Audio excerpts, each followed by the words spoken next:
Hello students, welcome to my channel physics की class. Students, आज की हम इस लेक्चर में बात करेंगे इलेक्ट्रिक फील्ड के बारे में और इलेक्ट्रिक फील्ड इंटेंसिटी के बारे में। तो आइए सबसे पहले हम डिस्कस करते हैं what is the electric field. Okay, look at the board. ये हमारे पास एक चार्ज है और ये चार्ज को हमने लिया है Q। ओके, अब ये चार्ज जो है इसके चारों तरफ, ये जो चार्ज होगा इसके चारों तरफ एक फील्ड डेवलप हो जाएगी जो इस चार्ज की ही फील्ड होगी, इस चार्ज की ही फील्ड होगी। इस तरह से आप इसको मान के चलिए कि ये हमारे पास एक चार्ज था और इसके चारों तरफ एक यहाँ पर फील्ड है जो कि इसकी अपनी फील्ड है। तो अब सीधा से एक पॉइंट हो गया कि जो चार्ज है उसके सराउंडिंग में जो स्पेस है उसे ही हम बोलेंगे इलेक्ट्रिक फील्ड। तो स्पेस अराउंड विच, वो स्पेस जिसके अंदर कोई अदर पार्टिकल्स यानी कि कोई दूसरा चार्ज है। मान लीजिए यहाँ पे हमने एक टेस्ट चार्ज लिया, that is called the Q naught. Q naught is the test charge. हम इसको बोलेंगे टेस्ट चार्ज। ओनली हमें क्या करना है, इस टेस्ट चार्ज के ऊपर इसकी ताकत को यानी कि इसकी स्ट्रेंथ को हमें मेजर करना है। तो ये कहलाएगा हमारे पास एक टेस्ट चार्ज। तो फर्स्ट ऑफ ऑल ये हमने सीखा, वो ये सीखा कि जो हमारा इलेक्ट्रिक फील्ड है, इलेक्ट्रिक फील्ड क्या है? इलेक्ट्रिक फील्ड है space in the surrounding of the charge in which other charge can experience the force, जिसके अंदर कोई दूसरा चार्ज या तो अट्रैक्शन फोर्स ऑफ अट्रैक्शन को फील करे या फिर फोर्स ऑफ रिपल्शन को फील करे। तो that space is called the electric field.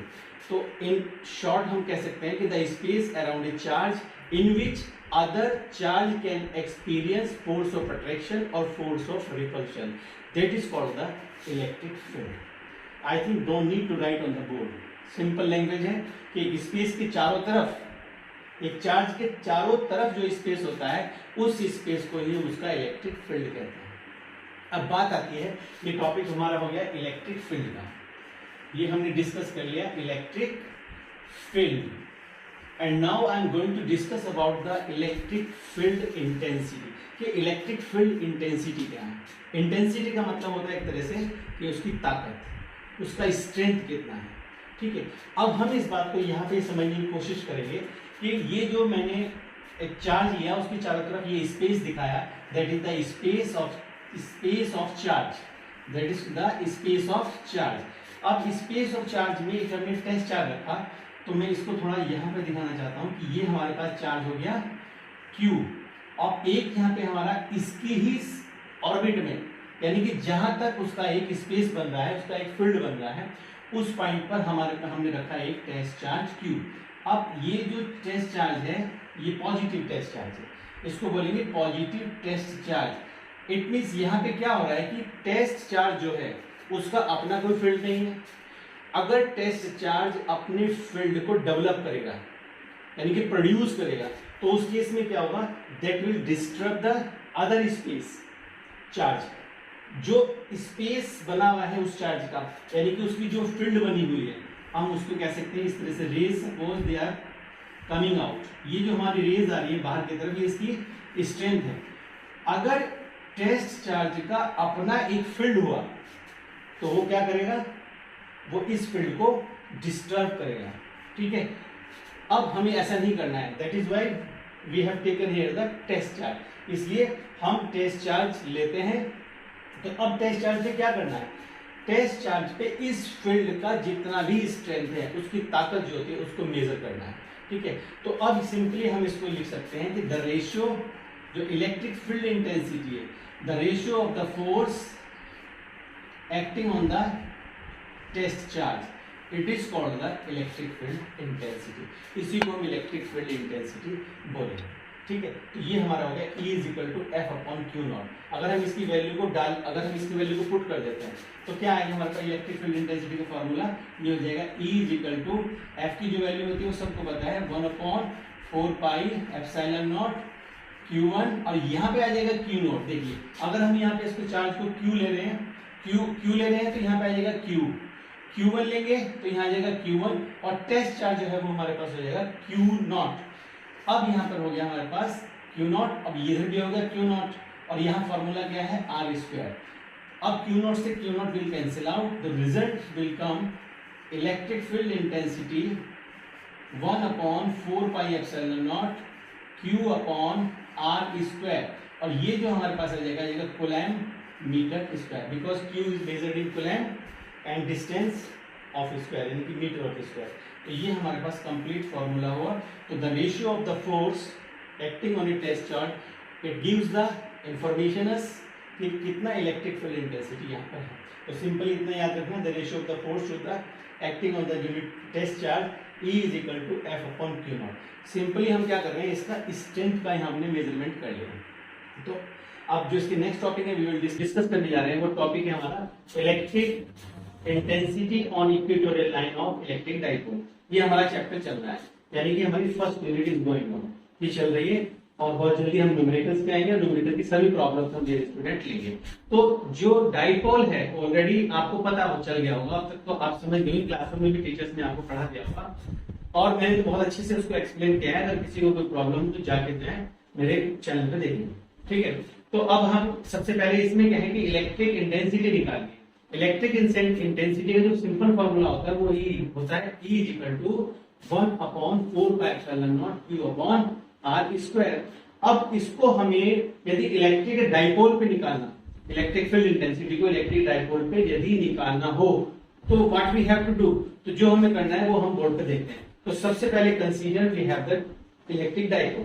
तो इलेक्ट्रिक डाइपोल को यदि हम ऐसे बनाएं, यहाँ पर ये हमारे पास हो गया -Q एंड ये हमारे पास हो गया पॉजिटिव Q, यानी कि दो चार्ज हो गए और इन दोनों के कॉम्बिनेशन से जो बनता है वो बनता है हमारे पास डाइपोल। तो मैं थोड़ा सा इसको इस तरह से शेप में लेके आ रहा हूं ताकि तुम्हें थोड़ा सा इजी लगे।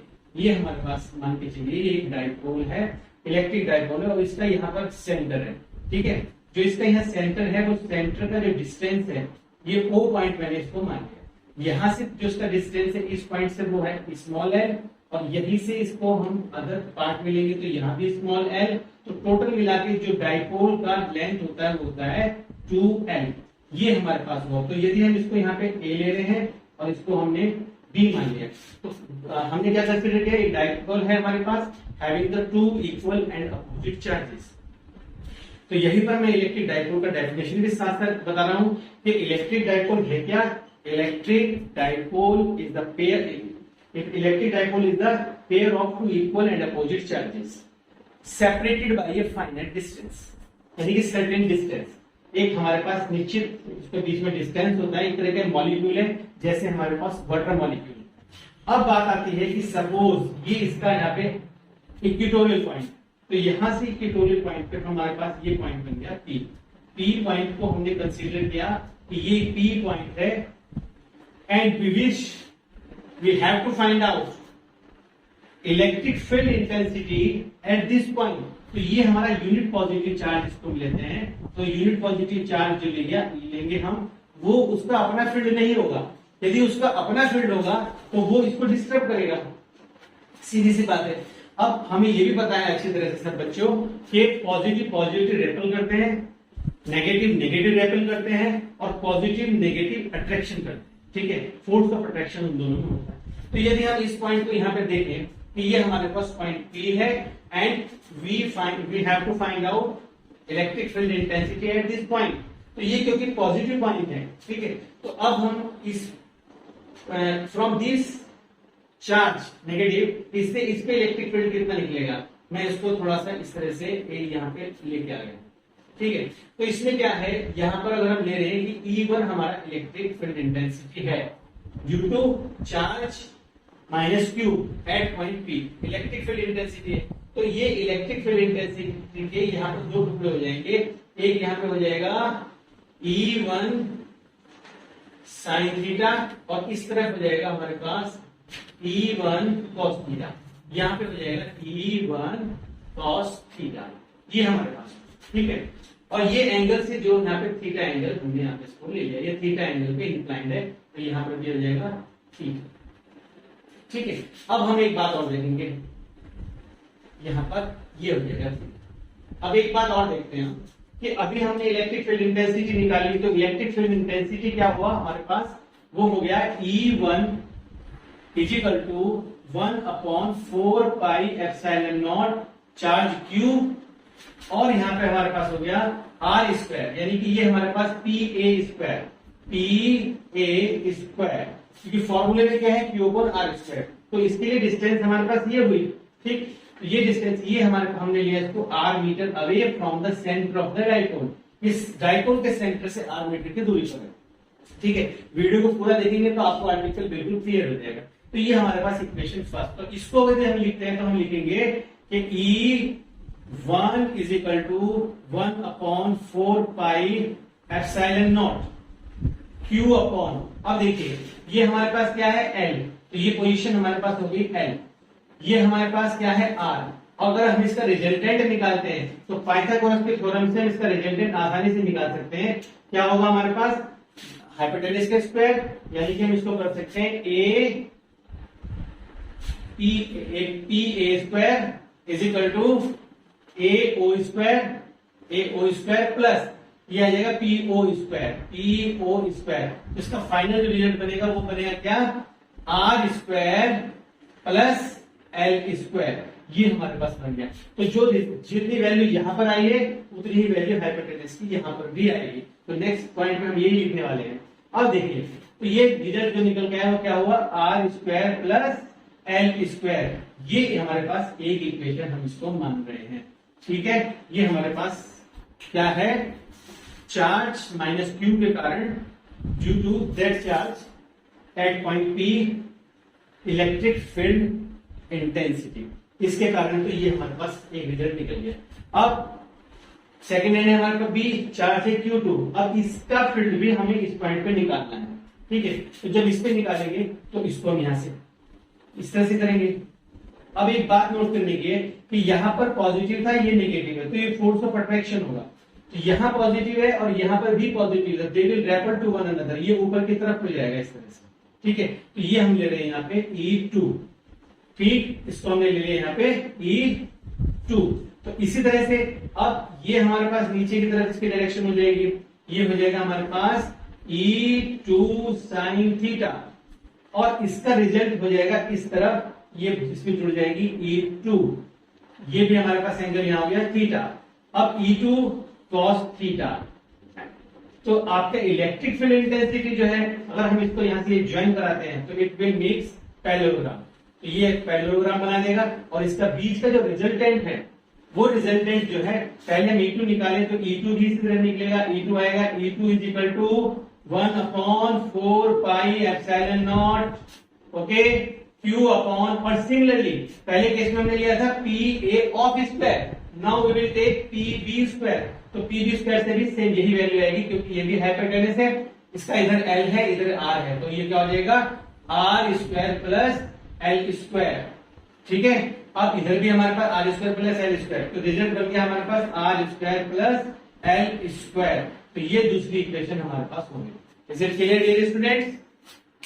प्रॉपर्ली बहुत आसान, आराम से इसको समझ सकते हैं, आसानी से इसको कर सकते हैं कि हमने क्या निकाला है। जब इस टॉपिक को आप कर लेंगे तो फिंगर टिप पे आपको हो जाएगा, ठीक है। फिंगर आप टॉपिक को देखते बता देंगे कि E1 की वैल्यू इतनी है, E2 की वैल्यू इतनी है, दोनों को सम करते हैं तो रिजल्टेंट वैल्यू निकल जाएगी आपकी E=E1 प्लस E2, और ये दोनों जुड़ जाएंगे।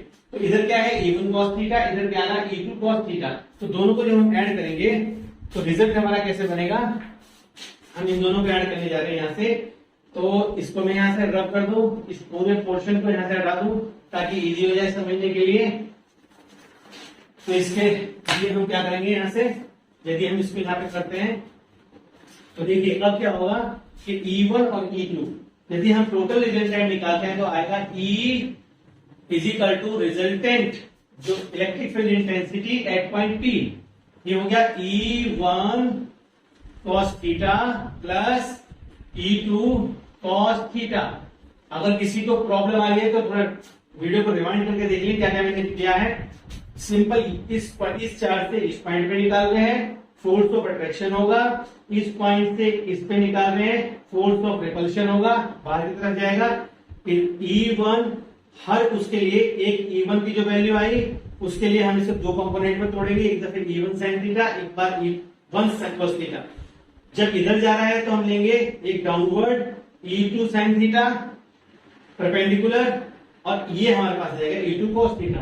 दोनों को मिलाएंगे तो रिजल्ट हमारे पास बनेगा E1 cos theta plus E2 cos theta. But E1 अगर हम इसको मैग्नीट्यूड में देखेंगे तो E1 E2 ये दोनों हमारे पास क्या होगा, सेम वैल्यू होंगी। तो हम इसको चेंज कर सकते हैं। तो आप लिख लो कि E1 cos theta plus at the place of E2 आप डाल दीजिए E1, तो ये हो जाएगा E1 और ये हो जाएगा cos थीटा। तो यदि हम इसको हटाते हैं तो ये लिखते हैं तो हो जाएगा 2E1 cos थीटा। ये रिजल्ट आपका निकला यहाँ पर। ठीक है, मैं इसको यहाँ से हटाने जा रहा हूं। अब हमारे पास पॉइंट क्या है यहाँ पर, दोनों इक्वेशन तो यहाँ पुट कर देंगे हम। तो अब देखिए हमारे पास क्या है कि 2 इंटू E1 की जो वैल्यू है वो है 1/4 pi epsilon naught. Okay, and now Q upon R square plus L square. Now हमें cos थीटा की वैल्यू को पुट करना है। तो cos थीटा यदि निकालेंगे यदि हम, तो cos थीटा कैसे निकलेगा, बेस अपॉन हाइपोटेन्यूस, यानी कि L upon under root R square plus L square. क्योंकि हमें क्या करना है, cos थीटा की वैल्यू निकालते हैं तो क्या होता है, बेस अपॉन हाइपोटेन्यूस। तो अभी निकालते हैं। तो जरा देखो ये क्या निकलेगा हमारे पास, a यानी कि आ जाएगा L under root R L square plus R square. ये वैल्यू हमारे पास आ जाएगी। करके देखेंगे तो कैसे, cos थीटा के लिए क्या लिखोगे आप, cos थीटा के लिए लिखेंगे हम कि cos theta is equal to OB upon PB, और PB को निकालेंगे तो सिंपल, क्योंकि यहाँ PB को निकाल रहे हैं। अगर PB स्क्वायर को निकालेंगे तो R square plus L square, लेकिन हमें निकालना क्या है, PB। तो वैल्यू क्या आ जाएगी, L अपॉन ये आपकी L, और इसका आ जाएगा under root R square plus L square. तो यहाँ पर R स्क्वायर लिखो, पहले लिखो या बाद में लिखो, कोई फर्क नहीं पड़ेगा। अब हम इसको ऐसे करेंगे 2 इंटू 1/4 पाई एप्सिलॉन नॉट। ठीक है, अब यहाँ पे हमारे पास QL डिवाइडेड बाई ये वैल्यू बन जाएगी हमारे पास R square plus L square power 3/2। कैसे, क्योंकि यहाँ पावर क्या है 1 और ये पावर क्या है 1/2। यदि 1 प्लस 1/2 को ऐड करते हैं तो 3/2 हमारे पास पावर आ जाएगी, और नीचे का part R square plus L square same रहेगा। तो R square plus L square 3/2। And now इसका ऐसे लिखें कि 1/4 पाई एप्सिलॉन नॉट, यहाँ लिखते हैं 2QL डिवाइडेड बाई। अब देखें यहाँ यदि इस केस में हम लिखते हैं कि L is more less than R, तो R is more greater than L, तो हम यहां इसको छोड़ देंगे तो आ जाएगा R पावर 2 इंटू, और ये पावर है 3/2, यानी कि L को तो हम एलिमिनेट कर देंगे क्योंकि हमने लिख दिया है कि R is more greater than L। तो रिजल्ट क्या होगा, 2 से 2 विल कैंसिल आउट। तो फाइनल जो रिजल्ट निकलेगा वो रिजल्ट कैसा हो जाएगा, उसको हम लिखेंगे तो वो रिजल्ट आएगा E is equal to electric field intensity 1/4 pi epsilon naught, और 2QL की जगह हम लिखेंगे P, ये वेक्टर की फॉर्म में, ये भी वेक्टर की फॉर्म में है, डाइपोल मोमेंट है, नीचे आ जाएगा R3। तो ये हमारे पास फाइनली एक रिजल्ट निकला। अब ये क्या है, electric field intensity at point P of an electric dipole. Electric dipole के ऊपर किसी पॉइंट पर जो इक्वेटोरियल पॉइंट है उस पॉइंट के ऊपर हमने यहाँ पे निकाल लिया इलेक्ट्रिक फील्ड इंटेंसिटी का डायरेक्ट फॉर्मूला। तुम लिखोगे E is equal to 1/4 pi epsilon naught Q upon R power Q, यानी कि जो इलेक्ट्रिक फील्ड इंटेंसिटी है वो डाइपोल के केस में उसका जो प्रोपोर्शनलिटी हम इसको ऐसे लिखते हैं, तो ये आएगा हमारे पास कि electric field intensity R power Q, यानी कि क्यूबिक की फॉर्म में कम होती है, और जो सिंगल चार्ज की फॉर्म में कम होती है इंटेंसिटी वो होती है 1 प्रोपोर्शनल टू 1/R स्क्वायर। तो ये है due to the single charge और ये है due to the dipole. Dipole के कारण इसमें ऐसा होता है। मैं आई बटन में इसका लिंक दे दूंगा, जो पुरानी वीडियोस हैं आप वहां पर जाकर देख लीजिए, मेरे चैनल को आप चेक कीजिए। ठीक है, और मेरे साथ आइए, मैं बहुत अच्छी आपको नॉलेज देने की कोशिश करूंगा।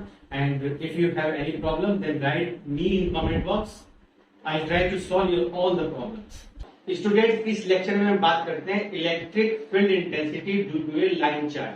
ठीक है, तो electric field intensity due to a line charge, ये वही बच्चे समझ पाएंगे जिनको गॉस लॉ अच्छे से आता होगा। ठीक है, क्योंकि गॉस लॉ में ये बताया गया है कि कोई चार्ज जो है वो बॉडी के अंदर होना चाहिए, यानी कि charge must be inside the sphere, inside the circle, circle के अंदर रखा हो, यानी कि किसी भी सरफेस के अंदर होना चाहिए। Doesn't matter which kind of the shape is there. ठीक है, किस तरह की शेप है उसको कोई मतलब नहीं। तो ट्रायंगल शेप भी हो सकती है आपकी, हेक्सागन भी हो सकती है, ठीक है, और पेंटागन भी शेप हो सकती है, क्वाड्रिलेटरल भी हो सकती है, किसी भी तरह की शेप हो उसको कोई फर्क नहीं पड़ेगा। तो हम यहाँ पे बात कर रहे हैं इलेक्ट्रिक फील्ड इंटेंसिटी, टॉपिक में लिखने जा रहा हूं बोर्ड पे, electric field intensity, electric field intensity, intensity due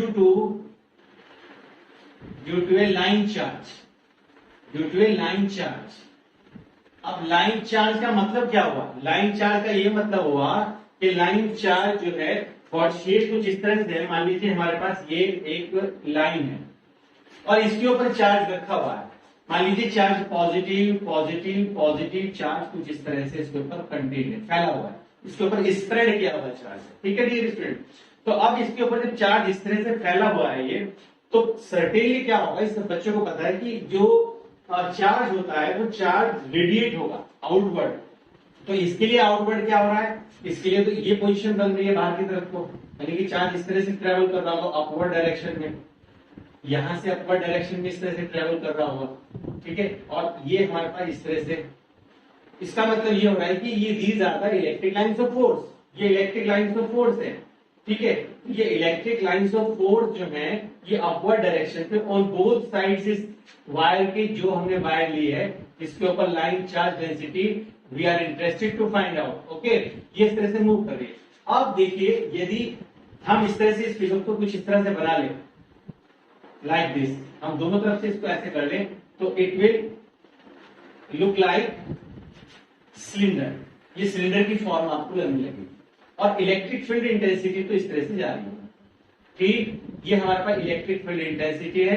हम इसको यहाँ पे थोड़ा सा ऐसे ऐसे मान के चलते हैं कि ये हमारे पास यूनिट वेक्टर आपका एन जो है यूनिट वेक्टर है, तो यूनिट वेक्टर को हमेशा बन लिया जाता है। ठीक है, अब यहाँ पर हम एक छोटा सा पीस कट करते हैं, कट मतलब ऐसा नहीं कि इसको निकाल देते हैं, मानते हैं यहाँ पर एक छोटा सा पीस है, ये हमने यहाँ लिया इसको और ये हमने लिया यहाँ पर इसका एरिया एलिमेंट जो है वो ds।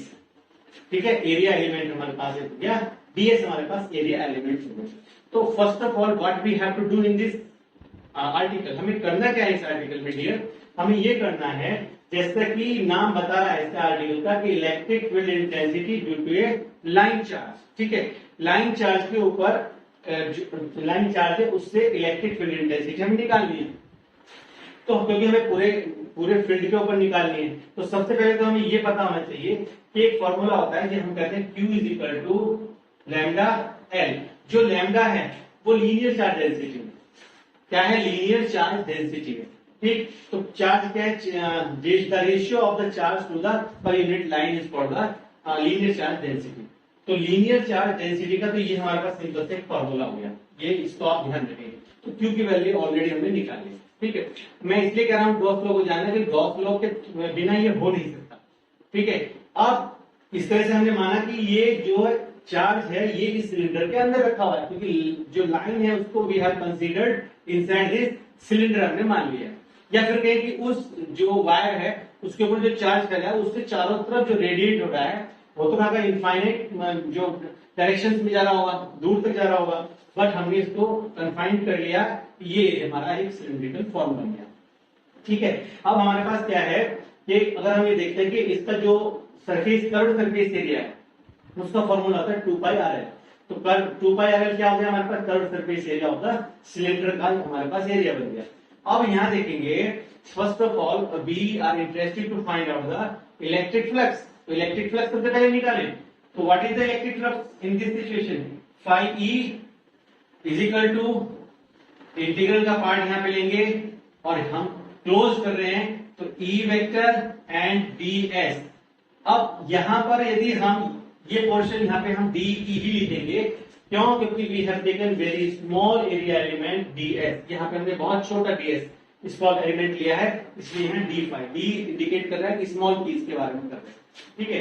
यदि हम इसको पूरे को लेंगे, क्योंकि हमारे लिए तो ये ए टू बी है, ए टू बी पोर्शन हो गया, कंप्लीट पोर्शन हो गया, यानी कि ये कह सकते हैं कि यहाँ पर ए बी और ये ए डैश बी डैश और ये ए डबल डैश और यहाँ पे A B double dash part हो गया, ठीक है। ये हमारे पास सेंटर से ए टू बी ये लाइन होगी जिसके ऊपर हमारे पास चार्ज स्प्रेड हो रहा है। अब इस केस को हम कैसे लिखेंगे? यहां पर हम फॉर्मूला लिख सकते हैं close integral E D S cos 0 degree, because इसके बीच में जो हमारे पास एंगल है वो एंगल क्या हो रहा है? 0 डिग्री बन रहा है, यानी कि एरिया एलिमेंट जिधर है उधर ही हमारे पास इलेक्ट्रिक फील्ड इंटेंसिटी जा रही है, यानी कि इलेक्ट्रिक लाइंस को छोड़ जा रही है। तो यहां पर इस फॉर्मूले को हम लिखेंगे तो ये बन जाएगा हमारे पास, क्योंकि इंटीग्रेट इसको भी करना है, तो ये बन गया हमारे पास phi E is equal to E and D S, ठीक है, क्योंकि cos 0 की वैल्यू होगी 1। अब ये हमारे पास जो पोर्शन बचा ये हमारे पास हो गया फाई ई इजिकल टू ई की वैल्यू, और यहां पर जो ds बचा है वो ds क्या हो गया है हमारे पास? 2 पाई आर एल, इसको इक्वेशन सेकंड मान लेंगे, इसको इक्वेशन फर्स्ट मान लेंगे, ठीक है। अब हमारे पास इसको कोई दिक्कत नहीं, बिल्कुल आसानी से सॉल्व हो जाएगा, क्योंकि phi E equal to Q upon epsilon naught, phi की वैल्यू क्या होती है? Q upon epsilon not.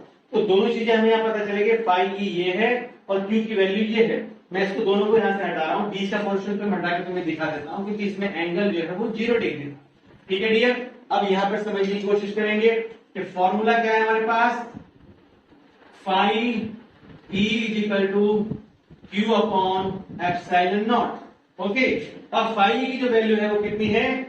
E 2 pi R L from equation second is equal to Q की जो वैल्यू है वो हमारे पास हो गई lambda L upon epsilon naught. अब मैं इसको यहां से रब कर देता हूं, यहां से इसको हटा देता हूं। अब मेरे पास फॉर्मूला बन गया E is equal to 1 upon 2 pi epsilon naught, L से एल विल कैंसिल आउट, ये एप्सिलॉन नॉट और बच गया हमारे पास क्या? नीचे आ गया आर, तो देखो 2 पाई आर नीचे रह गया और लैम्डा, और लैम्डा हमारे पास यहाँ ऊपर रह गया। तो फॉर्मूला बन के आया E is equal to lambda upon 2 pi epsilon naught R. यदि मैं इस पोर्शन को कांस्टेंट मानता हूं तो E proportional to 1 upon R, ये रिजल्ट होगा। इफ आर इज इंक्रीज तो electric field intensity will decrease, R के बढ़ने पर इलेक्ट्रिक फील्ड इंटेंसिटी जो है वो कम हो जाएगी। तो मेरे ख्याल से टॉपिक समझ में आ गया होगा। इसमें जो मेन चीज है वो क्या है? Q is equal to lambda L. Lambda क्या है आपका? लीनियर चार्ज डेंसिटी है, तो linear charge density lambda is equal to Q upon L, ये निकल गई फाई ई की value Q upon epsilon naught होती है, और हमने फाई ई निकाल लिया था, तो फाई ई की वैल्यू ये निकली, बिकॉज 2 पाई आर एल जो है वो आपके पास क्या बना? कर्व्ड सरफेस एरिया, ठीक है। तो ये हम इस टॉपिक पे इतना ही करेंगे। इस लेक्चर में हम बात करते हैं कि electric field intensity due to a thin infinite plane sheet. हमारे पास एक प्लेन शीट है, उसके ऊपर हमने चार्ज गिवन है, हमने उसको चार्ज दिया है। तो अगर हमारे पास कोई प्लेन शीट है तो मान लीजिए ये हमारे पास एक प्लेन शीट है, ओके। अब इसके ऊपर हमने चार्ज स्प्रेड कर दिया है, तो चार्ज जो है वो क्या होगा? बॉडी के ऊपर कंप्लीटली उस प्लेट के ऊपर वो चार्ज स्प्रेड हो जाएगा through out the body, that will spread, ठीक है। तो चारों तरफ हो जाएगा। तो मेरा जिस तरह से है यहाँ हाथ है, आप यहाँ देख रहे हैं, तो ये जो चार्ज इस साइड में भी होगा, चार्ज इस साइड में भी होगा, ठीक है। तो बोथ साइड जो चार्ज होगा, तो इमेजिन एन सिलेंडर, हम एक सिलेंडर को मान के चलते हैं कि ये एक सिलेंडर को फॉर्म कर देगा, क्योंकि फील्ड जो है रेडिएट हो रही है from this surface to this surface, यानी कि चार्ज जो है यूनिफॉर्मली इसके ऊपर क्या हो गया है? इस शीट के ऊपर चार्ज फैला हुआ है, ठीक है। तो चार्ज जब इसके ऊपर फैला हुआ है, मान लीजिए मेरा ये हाथ है, अब इसको कुछ चार्ज देते हैं, तो चार्ज क्या होगा? इधर भी फैल जाएगा और इधर भी फैल जाएगा, अपवर्ड भी फैल जाएगा और इस तरह भी, ठीक है। तो यहाँ पे क्या लिखा गया है? थिन इनफाइनाइट प्लेन शीट, ठीक है। यानी कि प्लेन शीट जो है वो बिल्कुल थिन है, मतलब यहां से पतली सी प्लेट है, और पतली प्लेट के ऊपर यानी कि वेरी थिन प्लेट के ऊपर जो हम चार्ज देंगे तो यूनिफॉर्मली डिस्ट्रीब्यूटेड, ठीक है, वो उस प्लेट के ऊपर चार्ज यहाँ पे फैल जाएगा। अब चार्ज इस साइड में भी है और चार्ज इस साइड में भी है, ठीक है। तो डियर स्टूडेंट्स, करना क्या है कि हमें एक सिलेंडर को इमेजिन कर लेना है। हम सिलेंडर को इतना बड़ा भी इमेजिन कर सकते हैं क्योंकि चार्ज यहां पर भी है और यहां से भी चार्ज रेडिएट होगा। और हमें पता है कि जो इलेक्ट्रिक फील्ड है, यानी कि इलेक्ट्रिक लाइंस ऑफ जो फोर्स है, वो electric lines of force that will move towards this. तो आपको यहां जो मेन पॉइंट है, you are seeing there are the A and B. हमने एक सिलेंडर का इमेजिन कर लिया है कि इससे एक सिलेंडर फॉर्म्ड हो रहा है। अब वो सिलेंडर फॉर्म्ड हो रहा है तो इसके दो एजेस हो गए, edges A and edges B. अब इधर देखिए, ये इलेक्ट्रिक फील्ड की डायरेक्शन है और ये इलेक्ट्रिक फील्ड की डायरेक्शन है। और एन जो है आपका क्या है, ये एक यूनिट वेक्टर है। एंड डी जो है हमारे पास क्या बन गया, ये बन गया हमारे पास एरिया एलिमेंट। डी हमारे पास हो गया है एरिया एलिमेंट। तो अगर हम इस पॉइंट्स को देखें तो अभी हम कर क्या रहे हैं, from centre of this cylinder, यानी कि इस प्लेट के जो सेंटर पॉइंट बन रहा है, हमने एक सिलेंडर का इमेजिन किया है कि यहाँ एक सिलेंडर फॉर्म हो रहा है, ठीक। अब इससे आर मीटर डिस्टेंस इधर और इससे आर मीटर डिस्टेंस इधर, तो टोटल क्या होंगे हमारे पास 2। तो एजेस कितने हो गए, 2, ए एंड बी 2 एजेस हो गए। तो यदि हम इसको यहां देखते हैं कि इलेक्ट्रिक फ्लक्स जो निकल रहा है, तो अगर हम इन दोनों चीजों को ऐड करें कि इलेक्ट्रिक फ्लक्स ई जो है हमारे पास, ई इलेक्ट्रिक फ्लक्स तो हम फाई से लेते हैं, तो phi is equal to 2 E D s, यहां पे हम ले रहे हैं एन।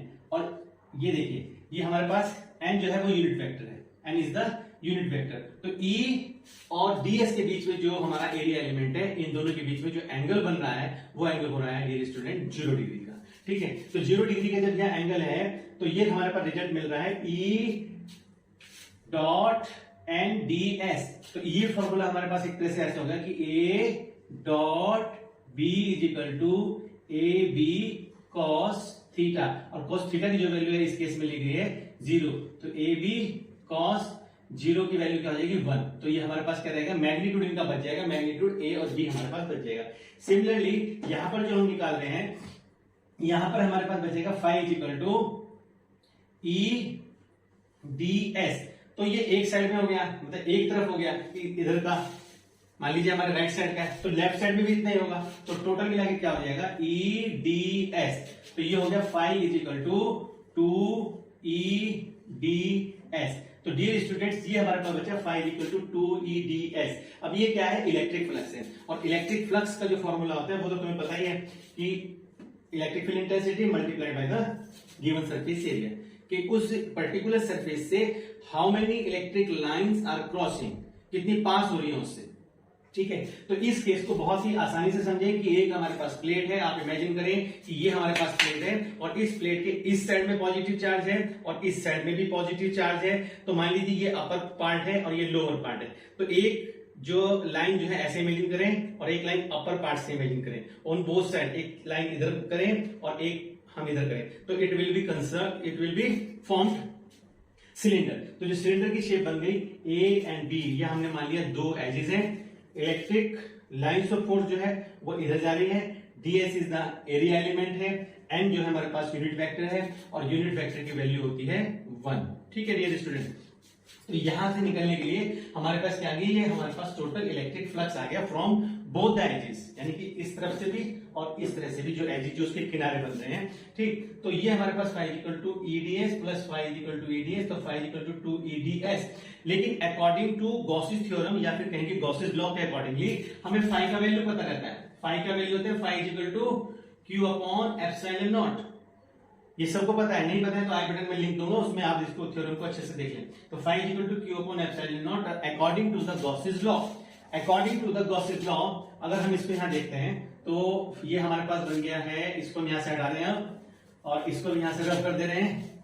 तो ये हो गया हमारे पास फाई इज इक्वल टू, ये phi is equal to 2 E D S और फाई की वैल्यू होगी हमारे पास Q upon epsilon naught is equal to 2 E D S. तो इसको मैं यहां से हटा दे रहा हूं, तो ये हमारे पास हो गया है। देखिए अब हमारे पास क्या है, ये इक्वेशन फर्स्ट में मान रहा हूं इस केस में। अब जो क्यू है, क्यू चार्ज है, ठीक है, वो चार्ज अगर इस थिन प्लेट की जो सरफेस चार्ज डेंसिटी है वो हो सिग्मा, तो सिग्मा यदि सरफेस चार्ज डेंसिटी है तो यहां क्या लिखा जा सकता है कि Q is equal to sigma d S. तो सिग्मा निकालेंगे, क्यू की जो वैल्यू है Q equal to sigma ds. Now we have to put the value of Q at this place. तो क्यू की वैल्यू सिग्मा डीएस अगर हम put करते हैं इसमें, तो क्यू की वैल्यू डाल दीजिए, तो ये आ जाएगा sigma DS divided by epsilon naught, और ये हो जाएगा 2EdS। तो ds and ds will cancel out, तो E की जो वैल्यू निकल के आ रही है वो आ रही है हमारे पास सिग्मा अपॉन 2 एप्सिलॉन नॉट। तो ये हमारे पास इलेक्ट्रिक फील्ड इंटेंसिटी का फॉर्मूला हुआ in the case of the thin plane sheet. Thin plane sheet के ऊपर जो हमारा टॉपिक है वो यही है, लिखना कितना है, consider we have a thin plane sheet, on the thin plane sheet supposing there are charge q spreading throughout, ठीक है, ये फैला हुआ है, and we wish to find out the electric field intensity at point B and at point A on both sides, ठीक है। तो हमने एक इमेजिन कर लिया कि हाँ there is a cylinder, imagine there is a cylinder, ठीक है। उस सिलेंडर से हमारे पास जो इलेक्ट्रिक फील्ड जो है, इलेक्ट्रिक लाइंस ऑफ फोर्स है, वो जिधर इस तरफ मूव कर रही है और इधर से इस तरफ मूव कर रही है, और बीच में जो हमारे पास यूनिट वेक्टर है और सरफेस जो आपका एरिया एलिमेंट है वो है ds। तो EdS जो है वो हमारे पास क्या है, इन दोनों के बीच में एंगल जो बन रहा है डियर, वो बन रहा है 0 डिग्री का। तो 0 डिग्री होने से हमारे पास क्या हो जाता है कि cos 0 की वैल्यू जो होती है वो 1 होती है, ठीक है। अब हमने निकाल लिया phi इक्वल टू 2EdS, तो ये निकल गया हमारे पास electric flux of the two edges of the cylinder. Cylinder के दोनों किनारों की जो हमारे पास इलेक्ट्रिक फ्लक्स बचता है वो होता है phi इक्वल टू 2EdS, ये निकल रहा है। अब जो phi है, phi क्या है आपका, ये इलेक्ट्रिक फ्लक्स है, लेकिन ये किसने दिया है आपका, गॉसेस लॉ, यानी कि गॉसेस थ्योरम से ये प्रूव्ड हुआ है कि टोटल चार्ज जो होता है वो charge multiplied by the 1 upon epsilon not times, but charge must be contained inside the close circuit, ठीक है, क्लोज चैम्बर में रहना चाहिए किसी तरह, या गोल किसी भी फॉर्म के पार्ट में रहना चाहिए, चाहे वो सिलेंडर हो, चाहे वो आपका स्फेयर हो या सर्किल हो, किसी तरह भी हो। तो Q upon epsilon naught is equal to 2EdS, but in this case अगर हम ये मान के चलते हैं सिग्मा जो है वो सरफेस चार्ज डेंसिटी है, तो sigma is equal to Q is equal to sigma ds, ठीक है। अब क्योंकि हमने हमारे पास ये जो पूरी प्लेट है इसका हमने क्या ले लिया, ds का एरिया एलिमेंट ले लिया, ठीक। अब Q is equal to sigma ds, value put कर दिए Q की जगह पर sigma ds upon epsilon naught, तो ds and ds will cancel out, तो E is equal to 2 will come down, तो E is equal to sigma upon 2 epsilon naught. तो ये हमारे पास इस आर्टिकल में हमने सीख लिया है कि electric field intensity due to a thin infinite plane sheet, ठीक है। तो इस टॉपिक में इतना ही करेंगे। अब हमारा टॉपिक बन रहा है electric field intensity due to a uniformly charge spherical shell. तो मैं सबसे पहले टॉपिक लिख दूं बोर्ड पे कि किसके बारे में डिस्कस करना है। तो इलेक्ट्रिक फील्ड इंटेंसिटी तो मैं ऐसे ही छोड़ देता हूं, ठीक है। इलेक्ट्रिक फील्ड इंटेंसिटी किसके कारण, ड्यू टू ए यूनिफॉर्मली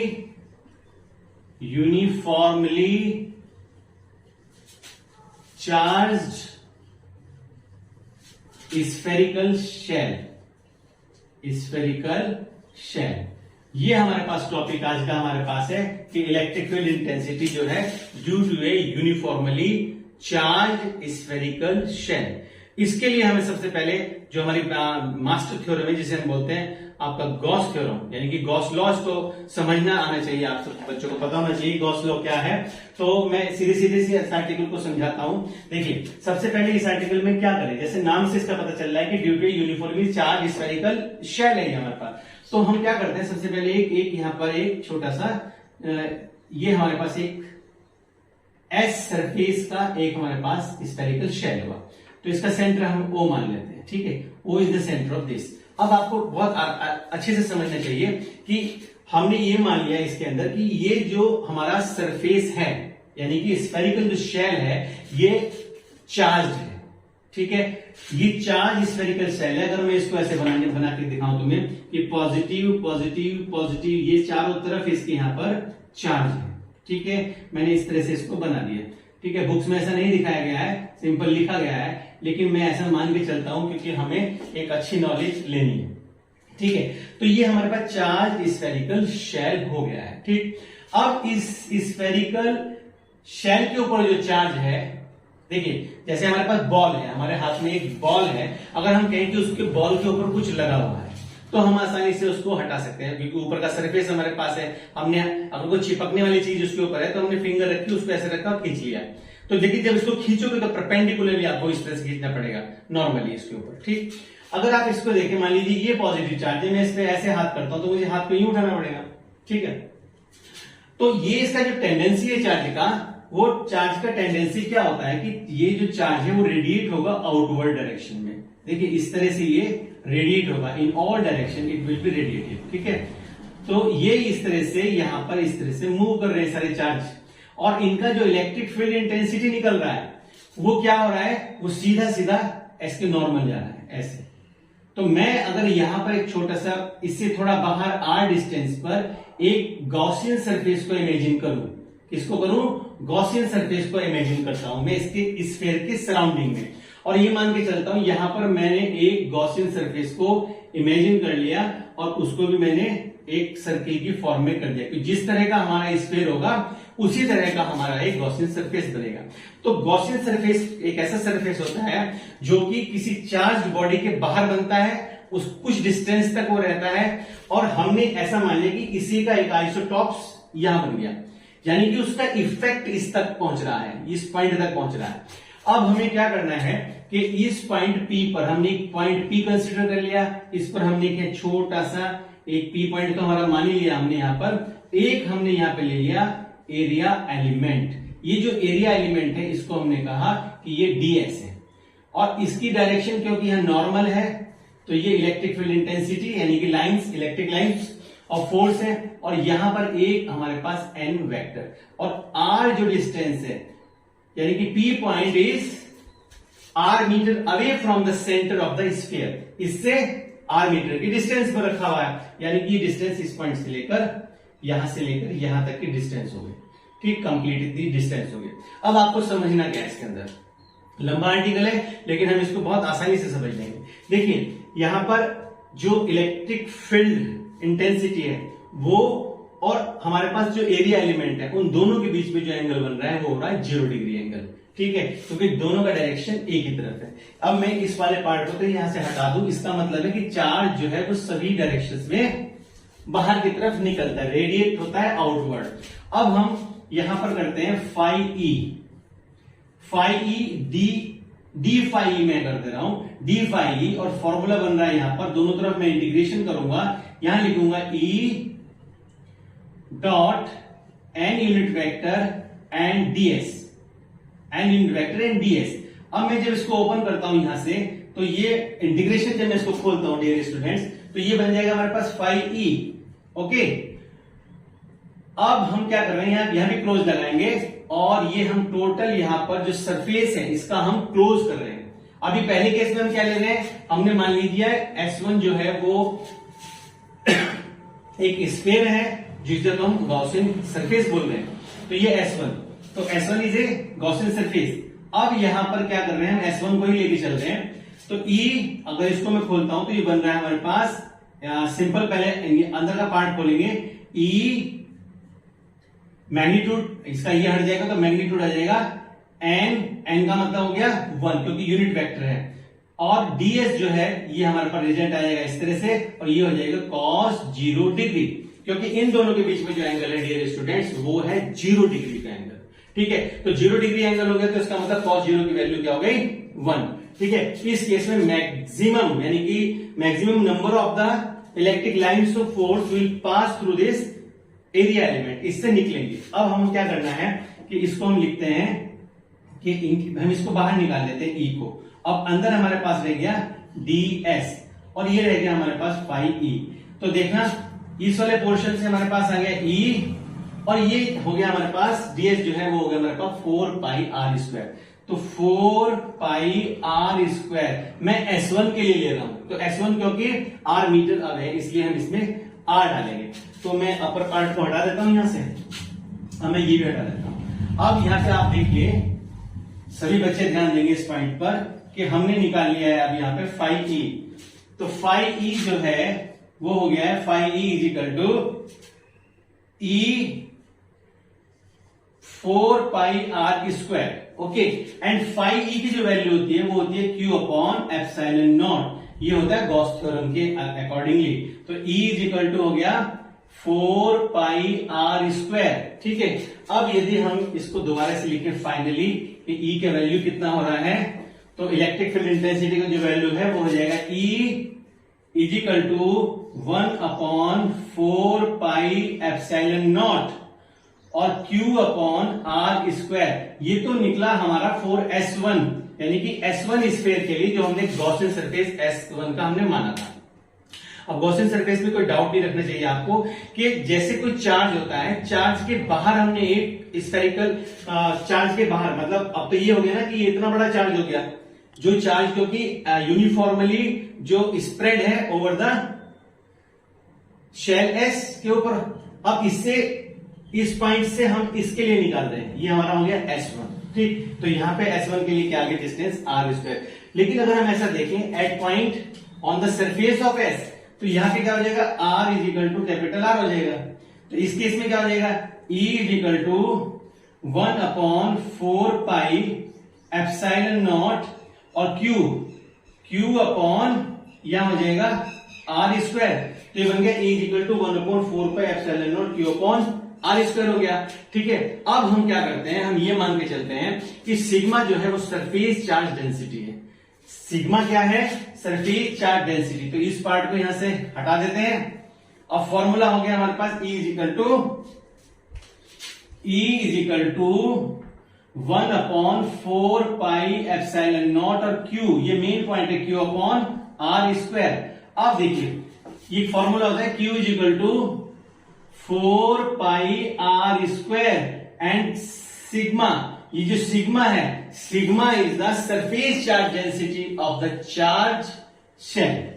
जो हमारा शेल है, जो हमारा ये बना हुआ एनवलप जो बना हुआ सर्किल फॉर्म में, ये सिग्मा इसकी सरफेस चार्ज डेंसिटी है। ठीक है, ऑफ द चार्ज स्क्वायर की। अब हम क्या करें, क्योंकि हमने आर ले लिया है तो अब हम इस सरफेस के पास आ गए हैं, क्योंकि चार्ज तो बाहर है, इस सरफेस के बाहर है, चार्ज तो इसके ऊपर फैला हुआ है। तो सिग्मा जब ये हो गया तो सिग्मा की वैल्यू कितनी होगी, Q की वैल्यू कितनी होगी 4 पाई आर स्क्वायर सिग्मा। तो अब now we have to put the value of Q in this equation. तो Q की वैल्यू को यहां पुट करेंगे तो E is equal to 1/4 pi epsilon naught और Q की जगह पर हम लिख देंगे 4 पाई, ये हमारे पास 4 pi R square and sigma and divided by the R square. Okay, तो 4 से 4 विल कैंसिल आउट, पाई से pi will cancel out and R square से R square will cancel out and now E is equal to sigma upon epsilon naught. तो ये result बचा E is equal to sigma upon epsilon naught. हमने इसको यहां value को निकाल लिया है डियर स्टूडेंट। तो ये हमारा इलेक्ट्रिक फील्ड इंटेंसिटी है after knowing the value of the surface charge density.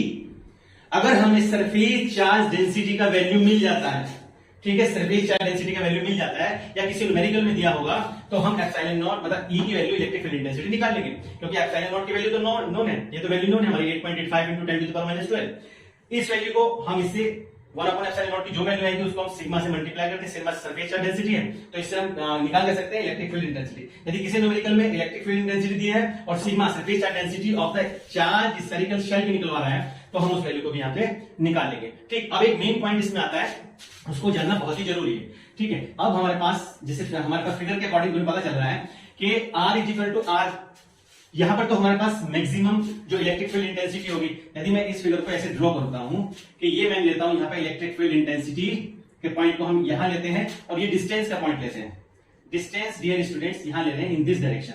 तो क्या होगा कि यदि हम यहां देखें, इसको डैश फॉर्म में करें और इसको इस तरह से लेके आए, तो ये हमारे पास बन रहा है इलेक्ट्रिक फील्ड इंटेंसिटी जो है वो inversely proportional to the distance.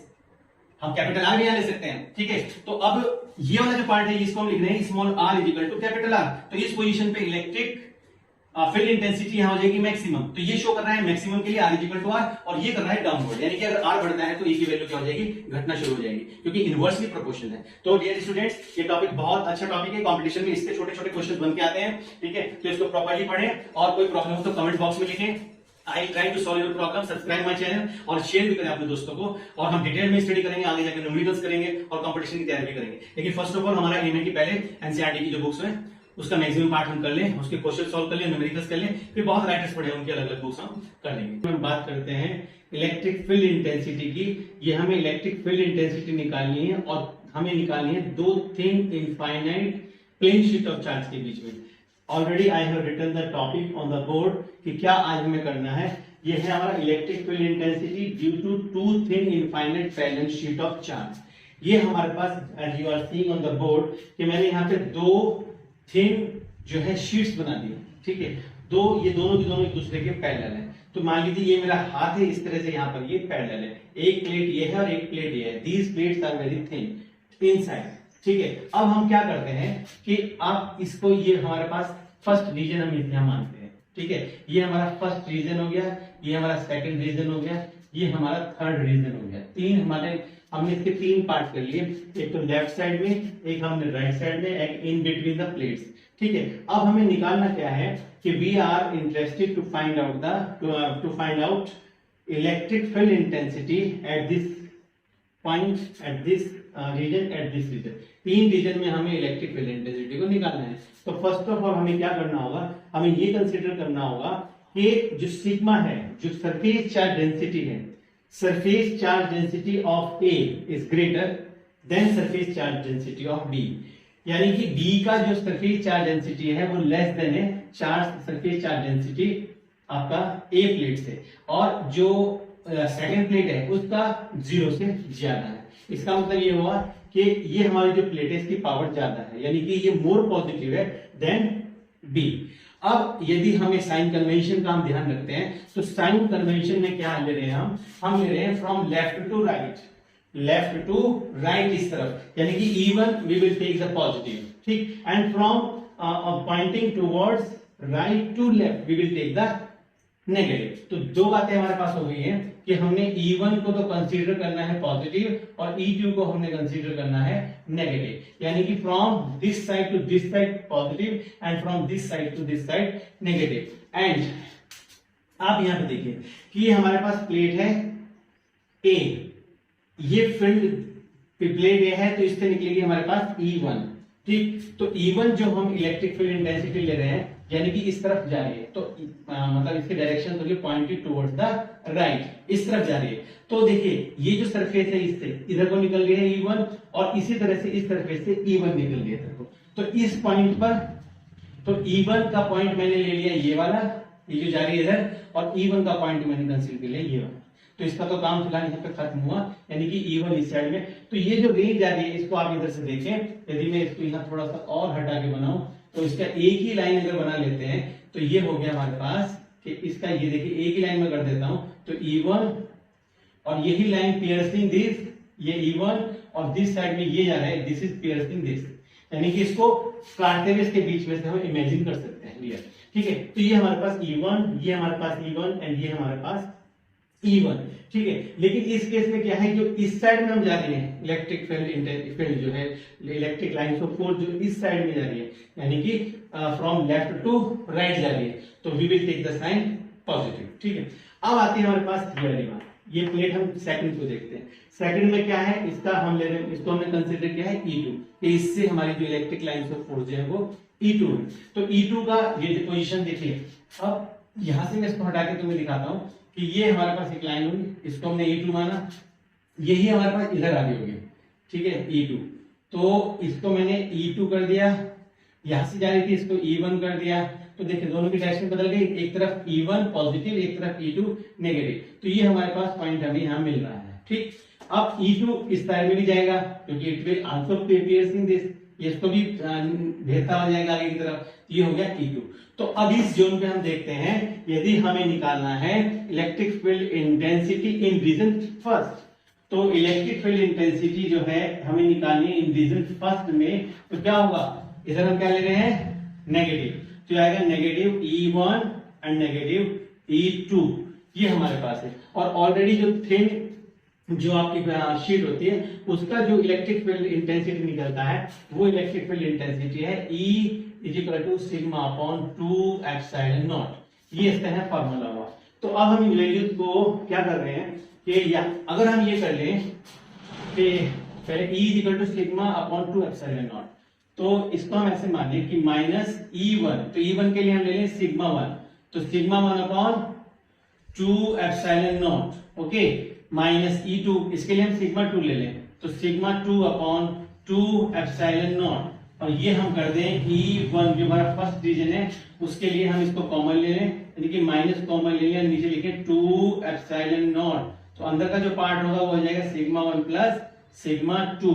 ये हमारे पास इक्वेशन, हमने इसको फर्स्ट कंसीडर कर लिया इसको, ठीक है, ये रीजन फर्स्ट में है।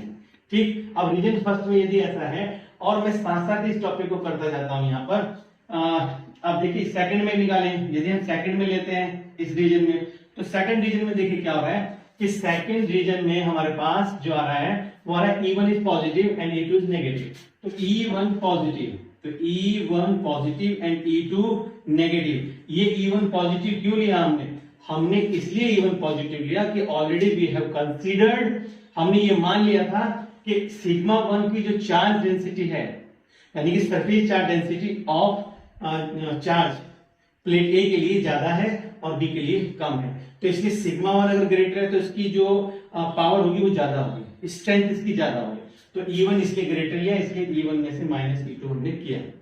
ये हमने ऑलरेडी डिसाइड कर लिया कि इसका जो आपका सरफेस चार्ज डेंसिटी है वो ए प्लेट की ज्यादा है। तो एक पॉइंट हमारे पास बना E1 minus E2 is equal to, अब इसमें अगर वैल्यू पुट करते हैं तो ये आ जाएगा, ये हम इसमें से 1/2 निकालेंगे, 1 अपॉन, अगर हम वैल्यूज पुट करते हैं पूरी मिला के, तो ये आएगा हमारे पास E1 की वैल्यू आएगी sigma 1/2 epsilon naught plus minus sigma 2/2 epsilon naught, और यदि हम इसको फाइनली निकालेंगे तो ये आ जाएगा कि 1/2 एप्सिलॉन नॉट, और ये हो जाएगा हमारे पास sigma 1 minus sigma 2।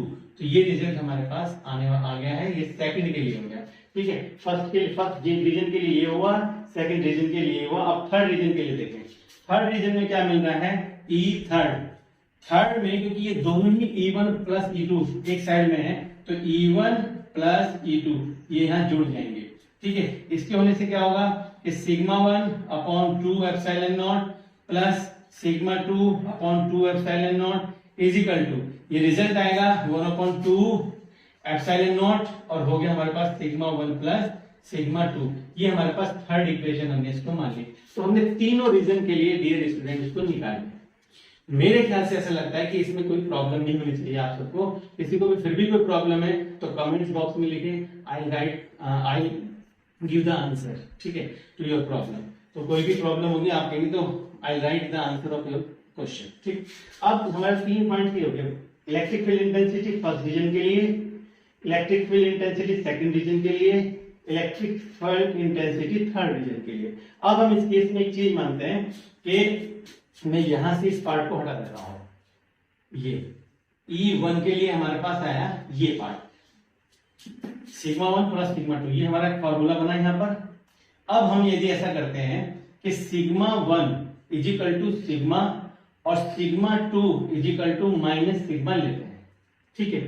Sigma 1 is equal to sigma और सिग्मा 2 के लिए माइनस सिग्मा लेते हैं। इसका मतलब हमने क्या कर दिया है कि एक प्लेट को हमने कंप्लीट पॉजिटिव मान लिया है और इस प्लेट को हमने नेगेटिव मान लिया है, ठीक है। ये डिसिमिलर चार्जेज हो गए, अपोजिट चार्जेज हो गए, क्योंकि इस पॉइंट को देखते हुए कि सिग्मा 1 हमारे पास सिग्मा है तो ये तो पॉजिटिव रहेगा, और E2 सिग्मा 2 को हमने लिया माइनस सिग्मा, तो इसका मतलब ये हुआ ये हमारे पास नेगेटिव में कन्वर्ट हो गया।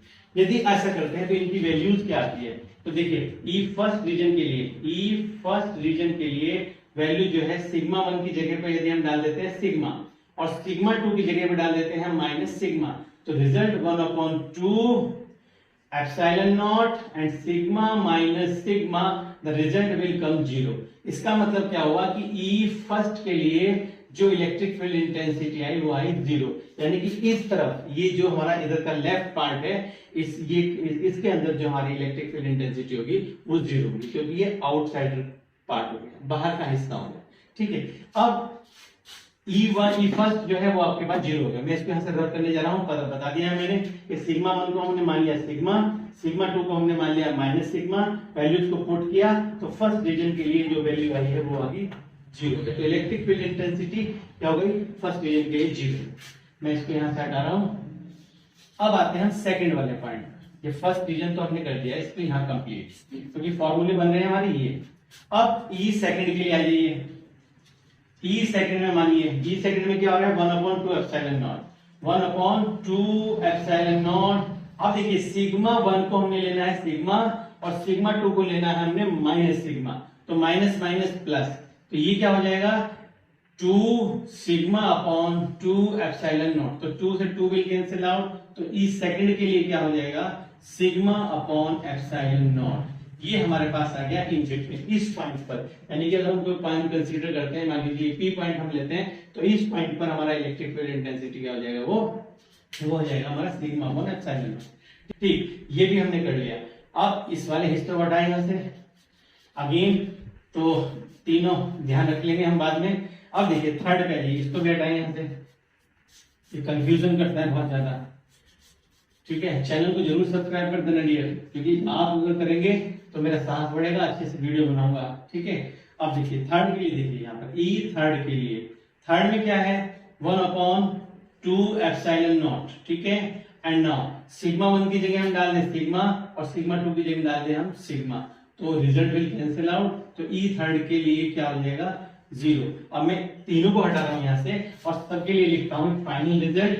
फाइनल रिजल्ट में क्या आ रहा है कि ई फर्स्ट रीजन के लिए तो आ गया 0, ई थर्ड रीजन के लिए भी आ गया 0, लेकिन ई सेकंड जो रीजन बचा लिए स्टूडेंट उसमें आ गया सिग्मा अपॉन एप्सिलॉन नॉट, और ये वैल्यू हमारे पास यहाँ पे कांस्टेंट रहेगी। ठीक है, तो अब हम इस प्लेट में इसकी जगह पर यदि हम चाहें तो ये सब हटा के यहाँ पे क्या लिख सकते हैं नेगेटिव, यानी कि नेगेटिव जोन रह जाएगा यहाँ पर, नेगेटिव नेगेटिव नेगेटिव इस तरह से पार्ट आ जाएंगे। ये सब हिस्से में यहाँ हटा दे रहा हूँ, ये सब हिस्से में यहाँ हटा दे रहा हूँ, और मैं इसको लिख दे रहा हूँ यहाँ बीच का ये पार्ट साफ। यहाँ पे अब लिख रहे हैं कि इस रीजन में 0, इस रीजन में ई की value sigma upon epsilon naught, ये कांस्टेंट वैल्यू है, और यहाँ पर इस थर्ड रीजन में, तो यहाँ पे आया थर्ड रीजन में भी ई की वैल्यू यहाँ पे 0। तो ये इस आर्टिकल में इतना ही था। इस आर्टिकल का नाम है electric field intensity due to two thin infinite parallel sheet of charge.